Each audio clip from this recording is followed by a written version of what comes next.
श्रीमद् भागवतम स्कंध 10 परम पुरुषार्थ अध्याय 62 उषा अनिरुद्ध मिलन। राजा परीक्षित ने कहा, यदुओं में उत्तम अनिरुद्ध ने बाणासुर की पुत्री उषा से विवाह किया। परिणामस्वरूप भगवान विष्णु और भगवान शिव के बीच एक महान युद्ध हुआ। हे महायोगी, कृपया इस घटना के बारे में विस्तार से बताएं। शुकदेव गोस्वामी ने कहा, बाण महान संत बलि महाराज के 100 पुत्रों में ज्येष्ठ थे, जिन्होंने भगवान हरि के वामन देव के रूप में प्रकट होने पर उन्हें पूरी पृथ्वी दान में दे दी थी। बलि के वीर्य से जन्मे बाणासुर भगवान शिव के महान भक्त थे। उनका आचरण हमेशा सम्मानजनक था और वो उदार, बुद्धिमान, सत्यवादी और अपने व्रतों के प्रति दृढ़ थे। शोणितपुर नामक सुंदर नगर उनके अधीन था।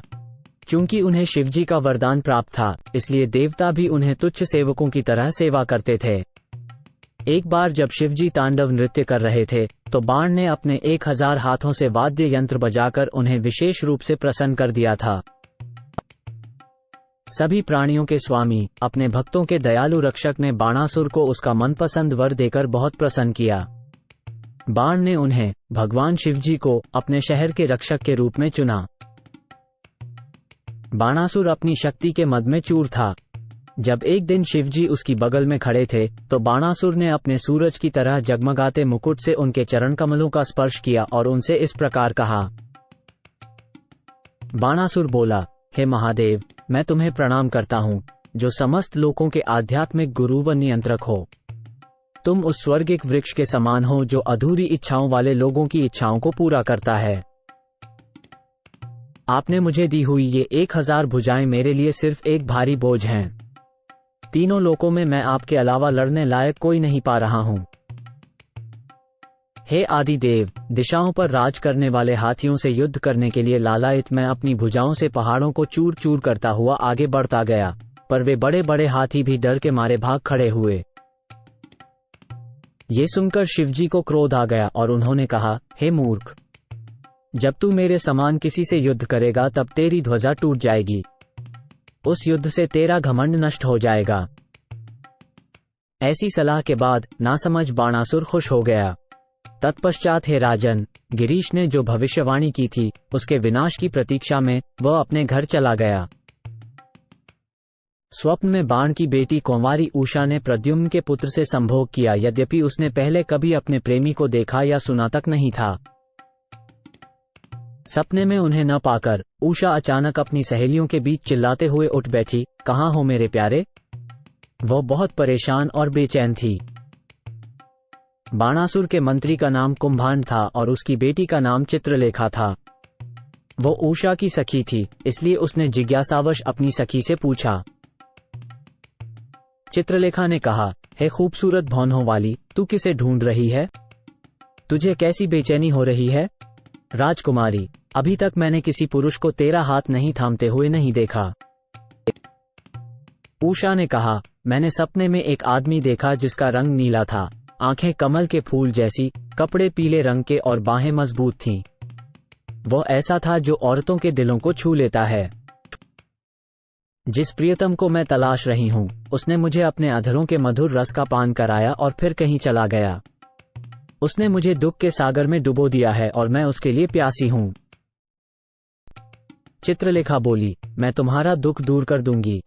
यदि तीनों लोकों में कहीं भी तुम्हारा भावी पति मिलेगा, तो मैं उसे, जो तुम्हारा मन चुरा गया है, तुम्हारे पास ले आऊंगी। तुम बस मुझे बताओ कि वो कौन है।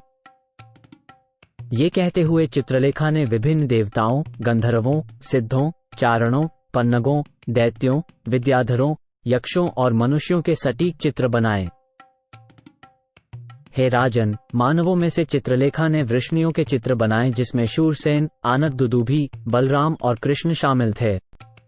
जब उषा ने प्रद्युम्न का चित्र देखा तो वो लजा गई, और जब उसने अनिरुद्ध का चित्र देखा तो उलझन के कारण उसने अपना सिर नीचे झुका लिया। मुस्कुराते हुए वो बोली, यही है, यही है, वही है। चित्रलेखा ने अपनी योग शक्ति से उसे कृष्ण के पोते अनिरुद्ध के रूप में पहचान लिया। हे राजन, तब वो आकाश मार्ग से द्वारका नगरी चली गई, जो कृष्ण के संरक्षण में थी। वहां उसने प्रद्युम्न के बेटे अनिरुद्ध को एक खूबसूरत बिस्तर पर सोते हुए पाया। उसे वो अपनी योगशक्ति के सहारे शोणितपुर ले गई, जहां उसने अपनी सहेली उषा को उसका प्रियतम भेंट कर दिया। जब उषा ने पुरुषों में सबसे सुंदर उस पुरुष को देखा तो खुशी से उसका चेहरा चमक उठा। वो प्रद्युम्न के पुत्र को अपने निजी कक्ष में ले गई, जहां पुरुषों को देखने तक की मनाही थी, और वहां उसने उसके साथ रमण किया। उषा ने श्रद्धापूर्वक सेवा द्वारा अनिरुद्ध की पूजा की। उसने अनिरुद्ध को मालाएं, सुगंधियां, धूप, दीपक, बैठने का स्थान आदि देकर उनकी पूजा की। उसने उन्हें पेय, सभी प्रकार के भोजन और मधुर शब्द भी चढ़ाए। इस तरह तरुणियों के कक्ष में छिपे रहते हुए अनिरुद्ध को समय बीतने का कोई ध्यान नहीं रहा। उनकी इंद्रियां उषा के प्रति अनुराग से बंध चुकी थीं। उषा का अनिरुद्ध के प्रति स्नेह निरंतर बढ़ता ही जा रहा था।